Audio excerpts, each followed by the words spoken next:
ऊर्जा उसी व्यक्ति से बंध जाती है, चेतना उसी फ्रीक्वेंसी पर घूमती रहती है। ये चारों पॉइंट्स को बहुत गहराई से एनालिसिस करिए। जो उदाहरण लिया उसको वास्तव में अभी के अभी इसी समय विचार करिए। वैसे तो हम ये सब विचार करना चाहते ही नहीं है, ठीक है, हम इस विचारों से जितना हो सके दूर जाना चाहते हैं, पर ये विचार ऑटोमेटिकली कई बार हमारे जीवन में आ जाता है। अभी हम उसको इंटेंशनली वो विचार को लाते हैं, ठीक है, टेम्पररी ला रहे हैं, इंटेंशनली ला रहे हैं कि किसी ने आपको अपमानित किया। वो सोचिए, वो 5 सेकंड की घटना, केवल 5 सेकंड की घटना, लेकिन उसमें क्या हो गया हमारे साथ, हमारा मन उसी को बार बार याद करता है। कैसे? कि उस व्यक्ति ने मुझे अपमानित किया, मैंने ऐसा क्या कह दिया था कि उस व्यक्ति ने मेरे बारे में इतना कुछ कहा, या मुझे अपमानित किया, या मुझे नीचा दिखाया। मतलब कुछ भी विचार, XYZ कोई भी विचार आपको उस 5 सेकंड की घटना के साथ जोड़ता है।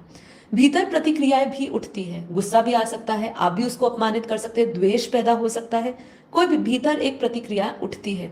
जरूरी नहीं है ये प्रतिक्रिया बने, इसका सूक्ष्म भी रूप हो सकता है। आपने अपने भीतर उसके लिए कुछ बुरे अपशब्द बोलने शुरू कर दिए, ये भी प्रतिक्रिया है जो सूक्ष्म है।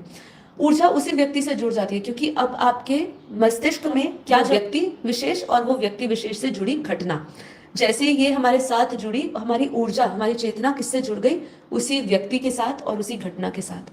चेतना उसी फ्रीक्वेंसी में घूमने लगी और यही कर्म बंधन पैदा हुआ।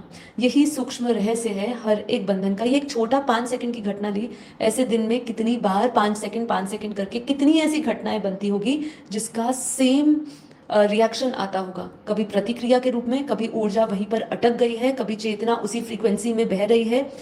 तो होता क्या है, यही कर्म बंधन पैदा करता है। सूक्ष्म ज्ञान क्या कहता है? सूक्ष्म विज्ञान कहता है कि हर एक विचार एक एनर्जी पैटर्न है।